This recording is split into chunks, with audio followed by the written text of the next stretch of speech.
We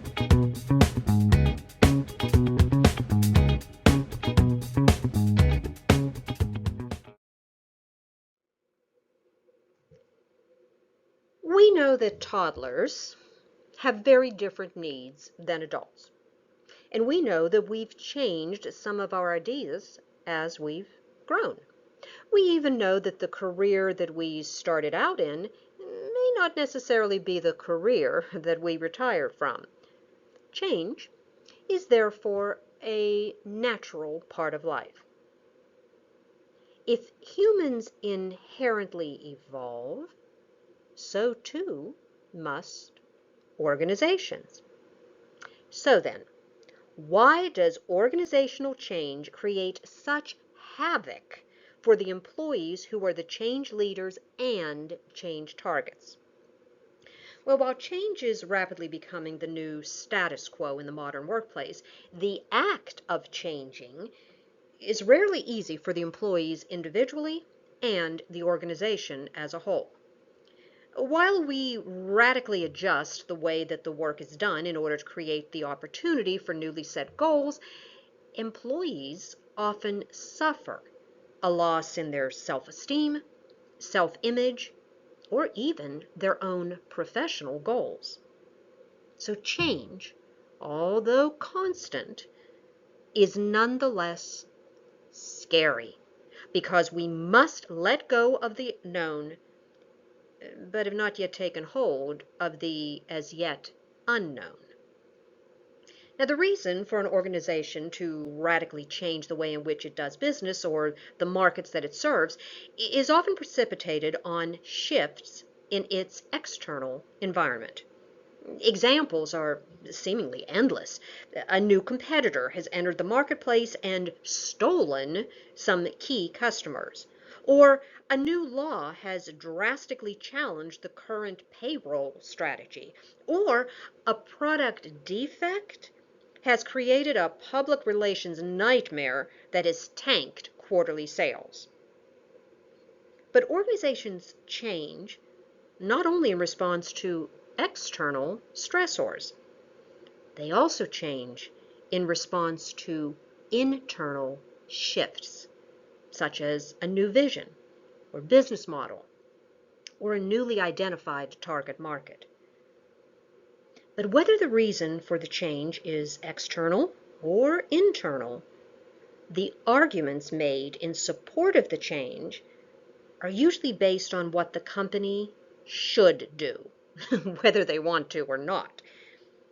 But the reason to embark on the change is therefore based on quantitative or financial metrics that demand immediate action in order to ensure the solvency and sustainability of the enterprise. So why is organizational change hard? Well, if all of the arguments make logical sense, why is it so hard for the workforce to change? And so what if employees aren't really on board with the change initiative? Well, the organization can only change when its people change.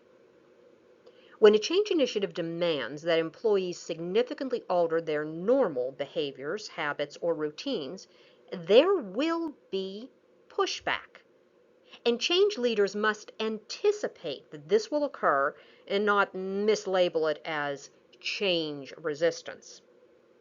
Because this initial pushback of employees can provide valuable insights into the nature of not only the change initiative, but also the underlying reasons and anticipated outcomes. However, these insights can only occur if change leaders actively solicit employee feedback before, during, and after the change. But, unfortunately, in most change initiatives, many of these change resistors are ostracized or transitioned out of the organization. But this pushback is a natural part of our human nature. In fact, such initial resistance is somewhat of a hard-wired response to change.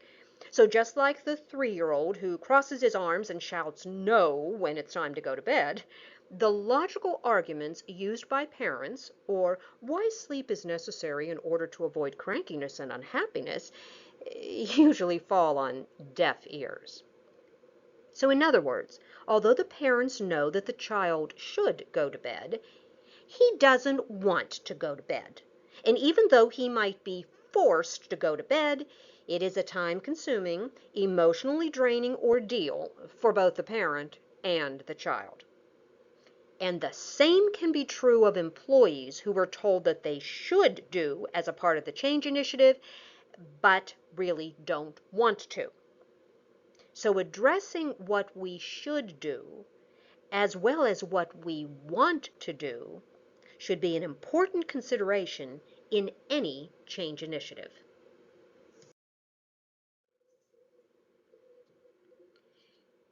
So here's how to address the should do of change. Corporate leaders often have very logical, reasonable, and comprehensive reasons to change the long-term strategy and or daily operations of their organizations.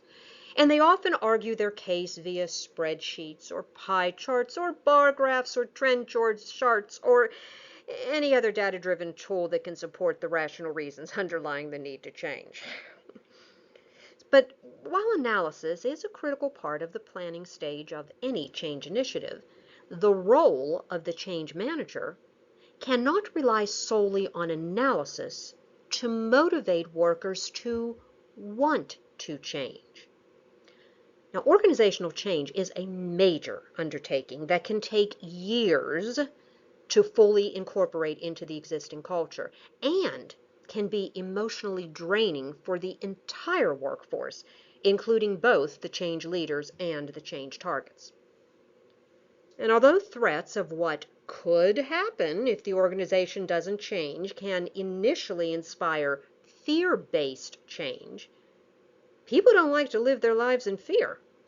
And the doom and gloom prophecies that threaten workers' sense of security, either now or in the future, will often result in key employees and high achievers jumping ship to an employment situation that is, well, less frightening.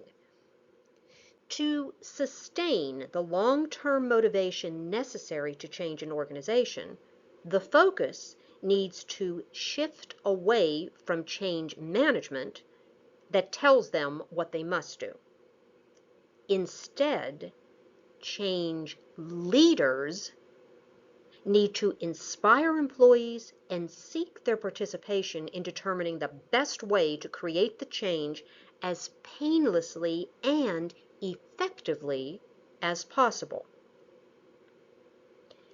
Because employees are involved and heard in all stages of the change initiative, they will be much more likely to embrace the changes rather than resist them.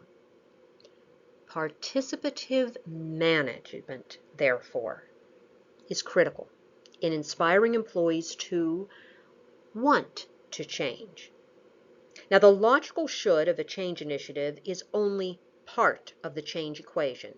Intellectual arguments are insufficient to inspire workers to put forth the additional effort, energy, and commitment needed to transform the workplace.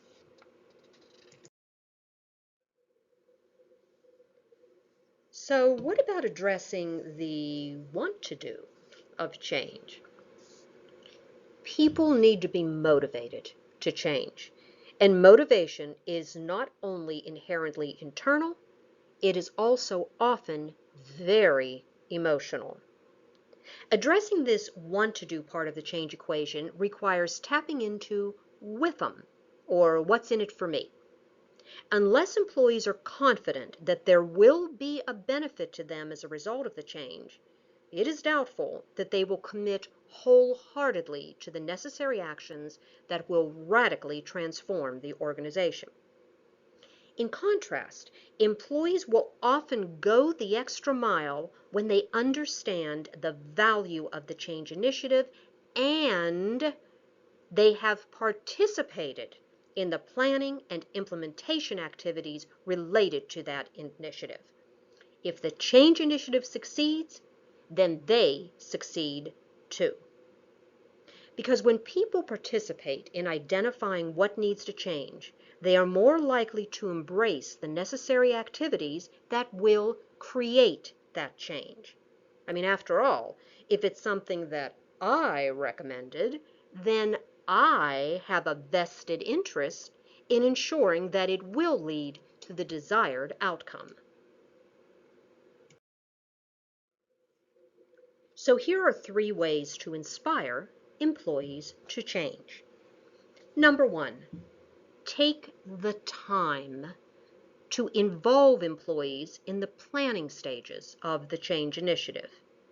And be sure that they represent the various functional areas of the organization and come from different levels within the organizational hierarchy.